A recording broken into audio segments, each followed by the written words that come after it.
Buildup బాబాయ్, social media పులి, ఎలివేషన్లలో burning star, PR టీంతో పిచ్చి పిచ్చి ప్రమోషన్లు, అభివృద్ధి అంటూ జబర్దస్త్ స్కిట్లు, నిజాయితీ నమ్మకం అంటూ ఎక్స్ట్రా జబర్దస్త్ డైలాగులు, బత్తుల ఓవర్ యాక్షన్ తట్టుకోలేకపోతున్న స్థానికులు. ఇది ప్రస్తుతం రాజానగరం నియోజకవర్గంలో జనసేన అభ్యర్థి బత్తుల బలరామకృష్ణ ప్రచార పర్వం. సిట్టింగ్ ఎమ్మెల్యే జక్కంపూడి రాజాకు పోటీ లేదని, జనసేన అభ్యర్థి బత్తుల బలరామకృష్ణ ఆయనకు పోటీ కాదని స్థానికులకు తెలుసు. అయినా కూడా బత్తుల తనకి తాను వీరుడు సూర్యుడు అనుకుని రెచ్చిపోతుంటే జన సైనికులు కూడా నవ్వు ఆపుకోలేకపోతున్నారు. రాజకీయాల్లోకి ఎంట్రీ ఇచ్చే సమయంలో ముందుగా బత్తుల బలరామకృష్ణ ఓ పిఆర్ టీంని మాట్లాడుకున్నారు. బెంగళూరు నుంచి ప్రత్యేకంగా సోషల్ మీడియా కోసం ఓ టీంని రంగంలోకి దించారు. ఇక చూడండి, మనోడు నడిచినా మాట్లాడినా కనుసైగ చేసినా ప్రెస్ మీట్ లో కూర్చున్నా నిల్చున్నా ఎక్కడ లేని ఎలివేషన్లు. పవన్ కళ్యాణ్ కి ఏ మాత్రం తీసుకోకుండా బత్తుల బలరామకృష్ణకు సోషల్ మీడియాలో హైప్ ఇవ్వాలనే వారి ప్రయత్నాలను మెచ్చుకోవాల్సిందే. కానీ ఆ ప్రమోషన్ కాస్త ఆయనకు రివర్స్ కొడుతోంది. ఎమోషన్ లేని ప్రమోషన్ రాజానగరంలో బత్తులను ఓ కమెడియన్లా మార్చేసింది. ఆయన కేవలం సోషల్ మీడియా పులి అని తేల్చేసింది. నిజమైన నాయకుడు కాదని కేవలం బిల్డప్ బాబాయ్ అని ఓ ఇమేజ్ తెచ్చిపెట్టింది. సోషల్ మీడియాలో స్లోగన్లు, వీడియోలు, రీల్స్, వివిధ ఛానల్స్ కి పెయిడ్ ఇంటర్వ్యూలు బత్తుల ఇమేజ్ ని అమాంతం పెంచేలా అన్ని కృత్రిమంగా కనపడతాయి. దేంట్లోనూ నిజాయితీ ఉండదు. ఈ మాత్రం దానికే ఆయనకు అంత బిల్డప్ ఎందుకు అనుకునేలా ఉంటాయి ఆయన పిఆర్ టీం చేసే ప్రయత్నాలు. గల్లీ లీడర్ కూడా కానీ బత్తులకు జాతీయ నాయకుడిలాగా ఎలివేషన్లు ఇచ్చేస్తున్నారు.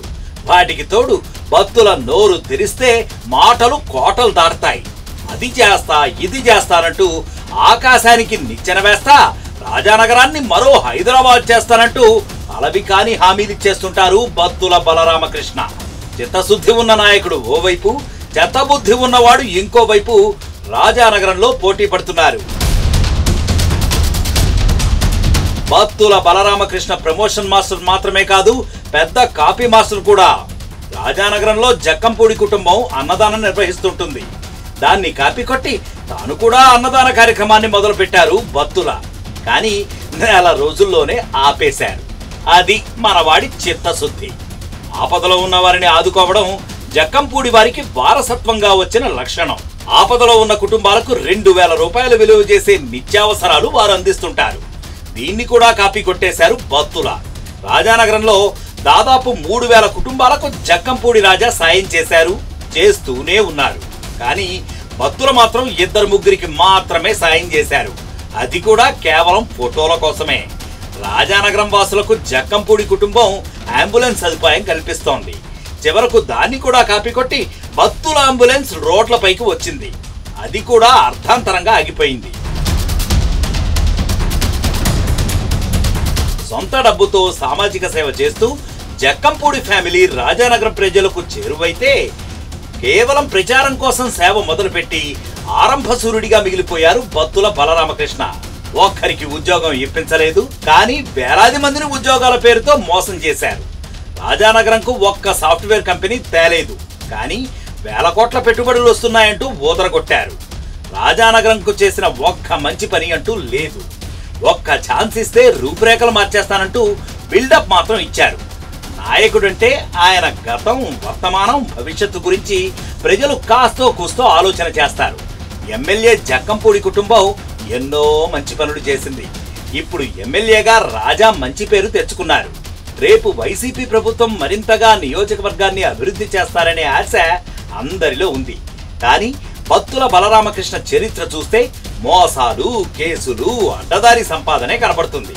పోనీ ఆయన వర్తమానం తీసుకుంటే జనసేనలో తనకంటే సీనియర్లను పక్కకు నెట్టి ఇక్కడ కూడా అడ్డదారిలోనే టికెట్ సాధించారు. డైరెక్ట్ గా చెప్పాలంటే పార్టీ కోసం జన సైనికులు పెట్టిన పుట్టలో పాములా దూరాడు బత్తుల. ఇక భవిష్యత్ అంటారా? జనసేనకు జనాల్లో క్రెడిబిలిటీ లేదు. ఇక్కడ బత్తుల గెలిచేది లేదు. కూటమి అధికారంలోకి వచ్చేది లేదు. అంటే బత్తులకు ఓటు వేస్తే అది వృధా అని జనాలకు ఓ క్లారిటీ ఉందన్నమాట.